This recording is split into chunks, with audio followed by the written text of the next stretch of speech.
more that needs to go into phase 1 that's not in our traditional brief? Il y a Allemand qui va exécuter les plans de conception du gars, quoi. So after, until maybe you take 10 minutes with Bryce, wouldn't help with the French?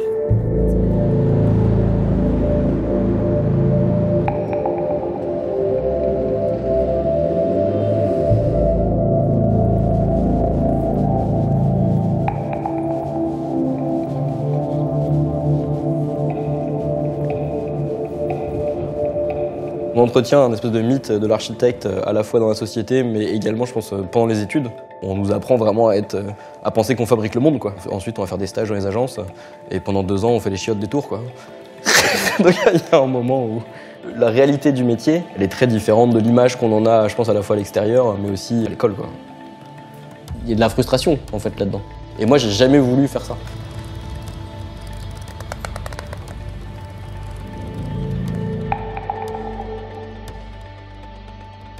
Cutwork, c'est un studio d'architecture et de design. On est focalisé sur les nouvelles manières de travailler, d'habiter et de produire. On fait vraiment de l'architecture, du bâtiment, de la façade, de l'enveloppe, ce genre de choses, mais aussi du mobilier, donc du design industriel, notamment pour les espaces de coworking et de co-living.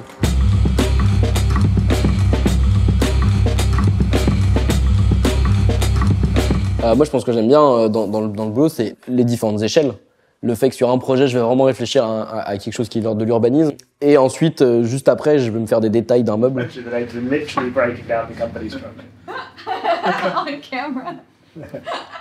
Kelsey, c'est celle qui fait la chef, le développement business, tout ça.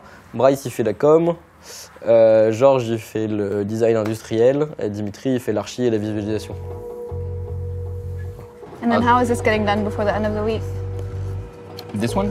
This? I have 10 points, so it's easy.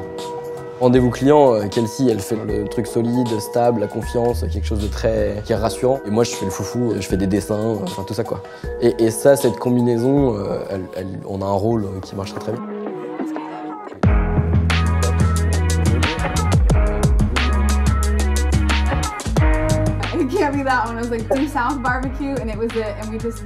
On a développé un procédé pour plier des tubes métalliques à la main. Et donc avec ça, on peut construire énormément de choses différentes. Donc on fabrique à la fois des structures d'architecture, mais on fait aussi du mobilier, donc par exemple cette table.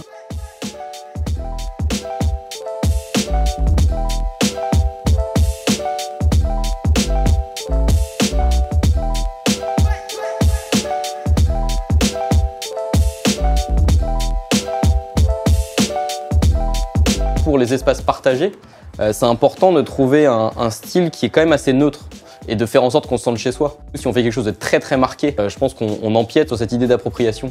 Notre design, il est à la fois très reconnaissable, mais quand même, il reste très neutre. En fait, la référence au Japon, elle est à la fois esthétique, mais elle est également dans la manière de penser. C'est-à-dire que le Japon, c'est le pays où on a pensé la flexibilité de l'espace, la modularité, la préfabrication, les espaces compacts, flexibles. En français, en anglais, on utilise un seul mot pour dire l'espace, on dit espace. Et l'idée qu'on a un peu de l'espace, c'est le vide entre les murs. Et en fait, en japonais, c'est très différent. On définit plutôt l'espace comme les différents types de relations qui existent entre les gens et entre les objets et les gens. Ils ont posé des questions bien en avance de celles qu'on se pose maintenant, quoi. Thank you. That's quick. And also ask about, because there's a swimming pool and then there's a playground. You'd say all the other shared spaces.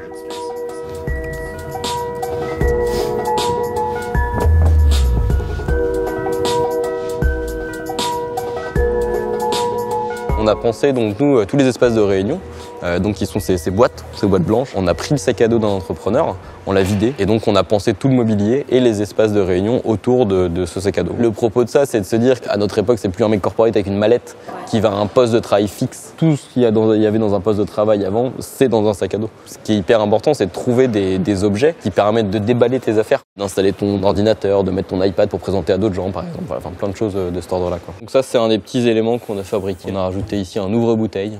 Un des éléments qui est très important quand on fait des espaces partagés, c'est de trouver des manières de nourrir la communauté. Il y a un aspect aussi qui est hyper agréable, c'est d'avoir une idée, quelque chose qui est extrêmement abstrait, et ensuite de le transformer en un truc qui est fait d'une matière dure et réelle qu'on peut soulever, quoi.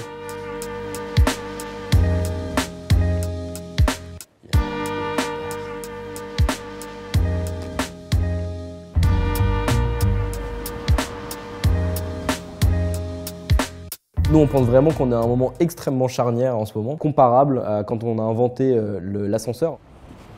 L'ascenseur, ça a complètement changé la manière dont on fabrique la ville, la manière dont on la pense. Ça a permis à la ville donc, de grandir verticalement, au lieu vraiment de s'étaler complètement horizontalement. On a vu avec l'ascenseur l'apparition des blocs d'appartements modernes. On a vu les tours de bureaux. Et en fait, aujourd'hui, il y a une nouvelle innovation, l'ordinateur portable. Il permet de libérer les espaces de leurs fonctions préétablies. Dans une chambre, on ne fait pas du tout que dormir dans une chambre. Aujourd'hui, on y travaille notamment. Si l'enjeu avant, c'était de densifier la ville verticalement, aujourd'hui, l'enjeu, c'est d'en rendre les espaces plus souples, plus flexibles. On veut comprendre ce changement et l'accompagner. There is in Paris, it's like a coworking space.